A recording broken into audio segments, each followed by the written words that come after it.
লমালমে লাগি থকা পকা কমলাৰ নান্দনিক পৰিৱেশে হাত বাউলি মাতিছে বাটৰুৱাক। চাৰিওফালে কেৱল সুস্বাদু কমলা আৰু কমলা।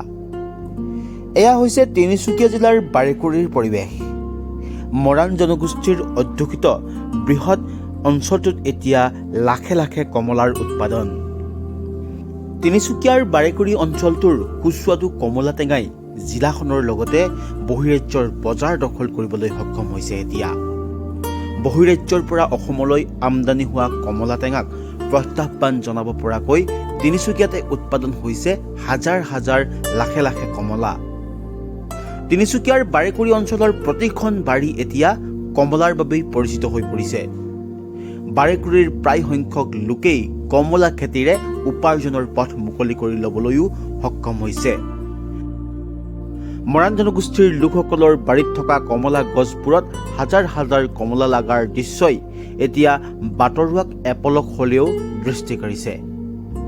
মুখ খাকৈ থকা পকা সুমথিৰাই এতিয়া বহু লোককে হাত বাউলি মাতিছে তিনিচুকীয়া জিলাৰ বাৰেকুৰিলৈ। বাৰেকুৰিৰ মই এজন বিশেষ খেতিয়কৰ ঘৰত উপস্থিত আছোঁ। এয়া হৈছে শ্যামল চুতীয়াৰ ঘৰত।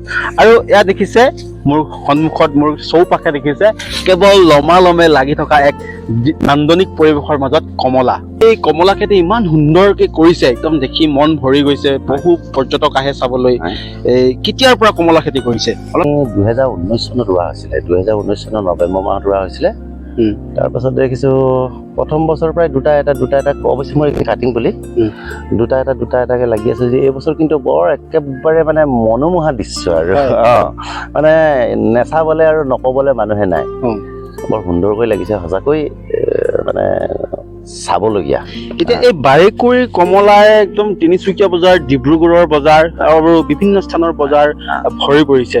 এতিয়া এটা কথা ক'ব লাগিব যে বাৰেকুৰি অঞ্চলটো কেৱল ৰাইজে হলৌ বান্দৰৰ বাবে বিখ্যাত, চিনি পায়, পৰিচয় আছে। কিন্তু শেহতীয়াকৈ দেখিবলৈ পোৱা গৈছে যে কমলাৰ বাবেও বাৰেকুৰি অঞ্চলটো বিখ্যাত হৈ পৰিছে। এতিয়া কমলাৰ বাবে বিখ্যাত বাৰেকুৰি অঞ্চলটো এতিয়াৰ পৰাই নহয়, একদম আমি জনাত মানে পূৰ্বৰে পৰা কমলাৰ কাৰণে বাৰেকুৰি অঞ্চলটো বিখ্যাত হয়। আৰু এই কমলাৰ উৎপাদন কেনেকুৱা এতিয়া? বহুত ভাল।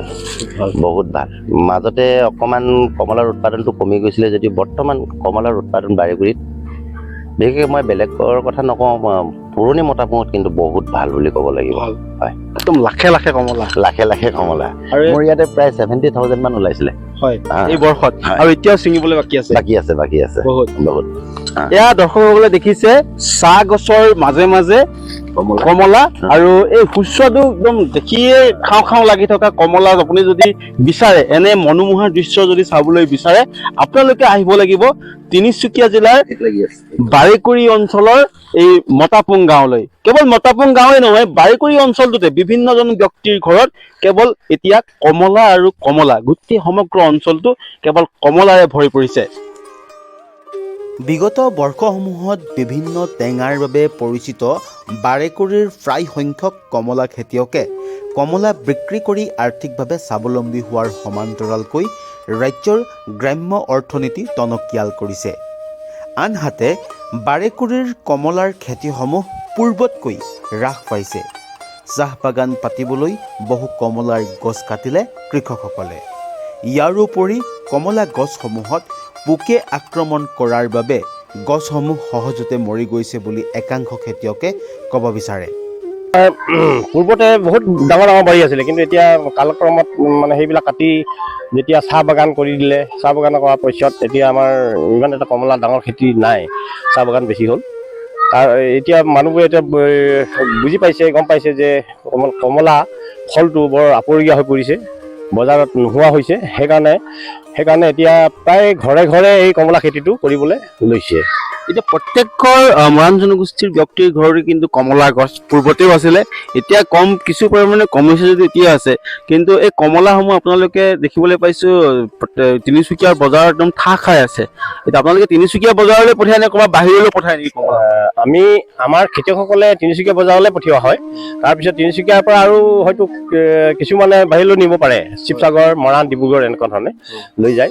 আমি প্ৰায় তিনিচুকীয়াতে বিক্ৰী কৰোঁ পাইকাৰী হিচাপে। কিমান মান কমলা উৎপাদন হয় এতিয়া বাৰেকুৰি অঞ্চলত? এতিয়া বাৰেকুৰি অঞ্চলত আমাৰ আনুমানিক হিচাপে আমাৰ প্ৰত্যেক ঘৰতেই 10,000 12,000 এনেকুৱা গুটি পোৱা যায়।